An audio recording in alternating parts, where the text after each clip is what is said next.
अस्सलाम वालेकुम वीवर्स, मेरा नाम है हुसैन और आज मैं लेके आया हूँ यूएसए पे एक डिटेल वीडियो जो कि आपका पाथवे बन सकता है यूएसए के ग्रीन कार्ड तक। तो इस वीडियो को एंड तक ज़रूर देखिएगा क्योंकि इसमें बहुत सारी यूज़फुल इंफॉर्मेशन हैं।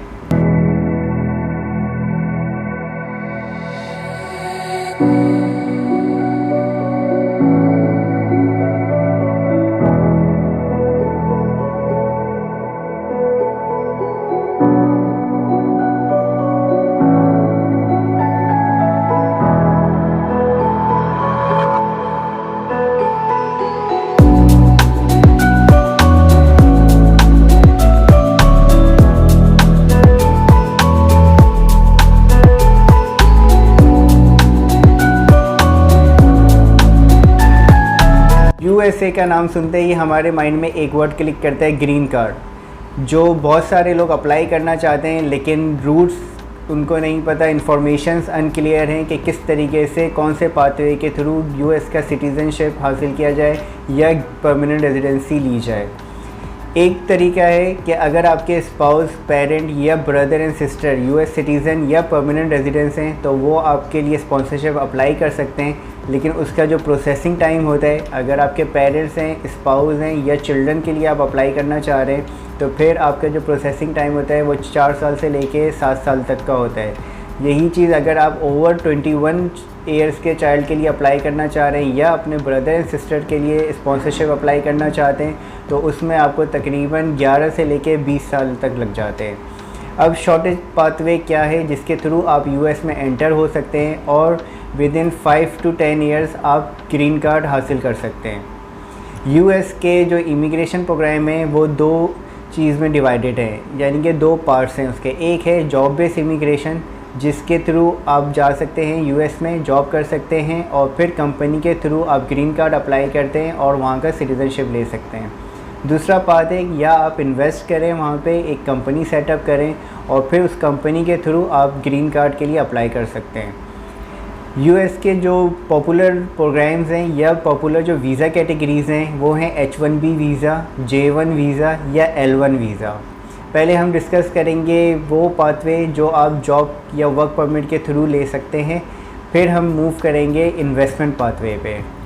H1B वीज़ा उन सभी प्रोफेशनल्स के लिए जिनके पास 4 ईयर बैचलर डिग्री और 5 ईयर्स रेलेवेंट फील्ड एक्सपीरियंस है।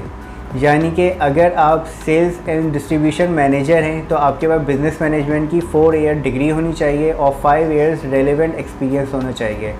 सिमिलरली अगर आप इंजीनियर हैं तो आपके पास इंजीनियरिंग की 4 ईयर डिग्री होनी चाहिए और सेम फील्ड में आपका एक्सपीरियंस होना चाहिए। इसकी कंडीशन ये है कि अगर आपके पास इंजीनियरिंग की डिग्री है और आप बैंकिंग सेक्टर में as a operation manager job कर रहे हैं तो आप इसके लिए इनएलिजिबल होंगे, कंपनी आपको स्पॉन्सर नहीं कर सकती। सिमिलरली अगर आप सेकेंडरी स्कूल टीचर हैं, आपने मास्टर्स किया हुआ है ज़ूलॉजी में, बॉटनी में या बायोलॉजी में या किसी भी एक पर्टिकुलर सब्जेक्ट में, तो आप एलिजिबल नहीं होंगे जब तक आप मास्टर्स इन एजुकेशन नहीं कर लेते। H1B वीज़ा कंपनी स्पॉन्सर करती है, यानी कि यूएस में जो कंपनी आपको हायर करेगी वो पिटीशन फाइल करती है। उस पिटीशन का एक कोटा होता है 65,000 पर ईयर। वहाँ कंपनी जो है फॉरेन वर्कर्स को रिक्रूट कर सकती हैं 20,000, फिर नेक्स्ट लॉटरी में चले जाते हैं, यानी कि 85,000 वर्कर हर साल यूएस मूव होते हैं H1B वीज़ा कैटेगरी में। इसके बाद हम डिस्कस करते हैं L1 वीज़ा। L1 वीज़ा उन सभी प्रोफेशनल के लिए जो किसी मल्टीनेशनल कंपनी में जॉब करते हैं या उन कंपनी में जॉब कर रहे हैं जिसका हेड ऑफिस या पेरेंट कंपनी यूएस में बेस्ड है या एफिलेटेड ऑफिस यूएस में बेस्ड है, यानी कि आप इंटर कंपनी ट्रांसफ़र के थ्रू जा सकते हैं। इस वीज़ा कैटेगरी पे यूएस में बहुत सारी कंपनीज़ हर साल हज़ारों लोगों को रिक्रूट करती हैं और उनको L1 वीज़ा पे स्पॉन्सर करती हैं, क्योंकि इसमें इतना पेपर वर्क नहीं है। वो एक कंपनी टू कंपनी ट्रांसफ़र हो जाते हैं और वहाँ जाके फिर कंपनी उनके लिए परमानेंट रेजिडेंसी यानी कि ग्रीन कार्ड के लिए अप्लाई कर सकती है एज अ परमानेंट एम्प्लॉय के बेस पे। थर्ड वीज़ा कैटेगरी है J1 वीज़ा। J1 वीज़ा उन सभी प्रोफेशनल्स के लिए जिनकी फ़ील्ड में ट्रेनिंग, एक्सटर्नशिप या ऑब्जर्वशिप रिक्वायर्ड है, यानी कि अगर आप हेल्थ सेक्टर में हैं, इंजीनियरिंग में हैं, आईटी सेक्टर में या अकाउंटिंग फील्ड में भी हैं तो आपकी अगर कंपनी या रेलेवेंट फील्ड में आपको एक ट्रेनिंग रिक्वायर्ड है तो आप यूएस की उन कंपनी में जॉब अप्लाई कर सकते हैं और J1 वीज़ा पे आप वहाँ पे जाके अप टू 7 ईयर्स जॉब कर सकते हैं।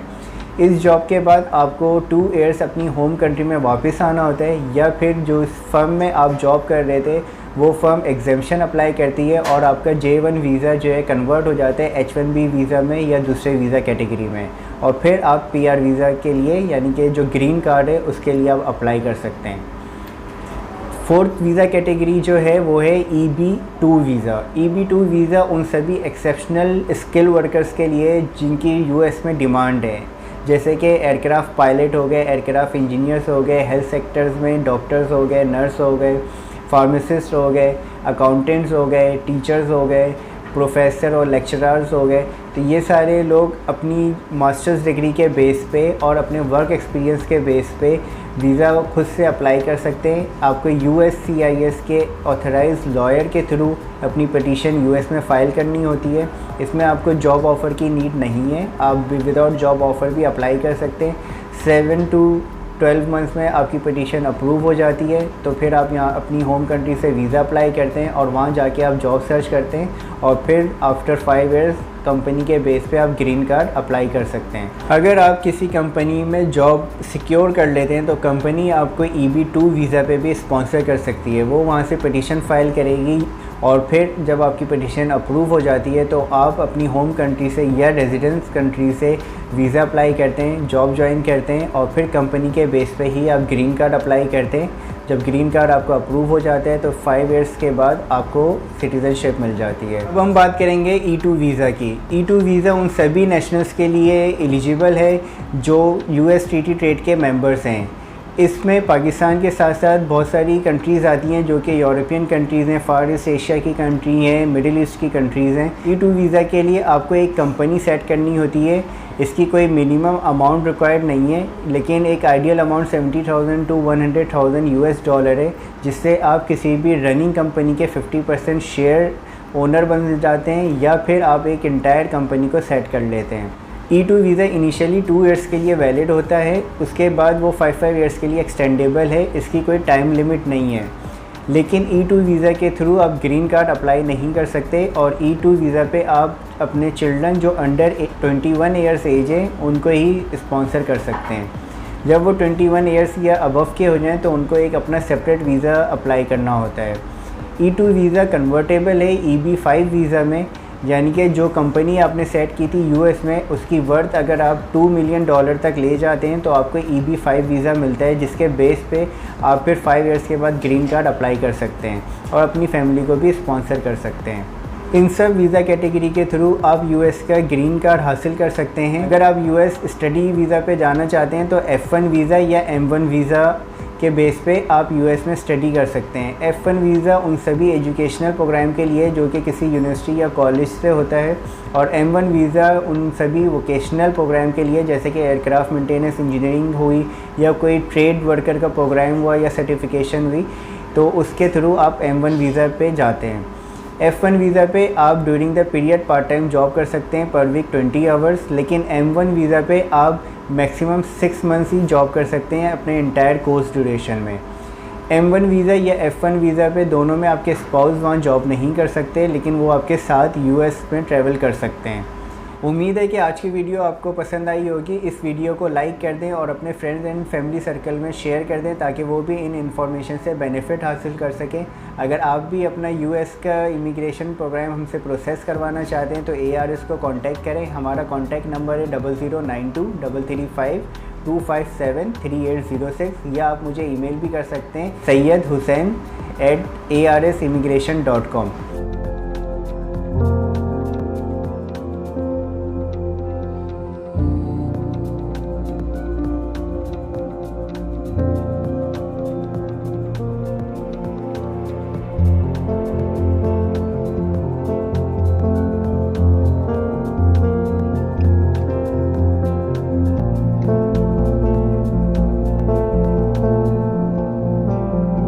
इसकी वेबसाइट और फेसबुक ग्रुप की लिंक मैं डिस्क्रिप्शन बॉक्स में ऐड कर दूंगा, आप वहां से भी हमें विज़िट कर सकते हैं।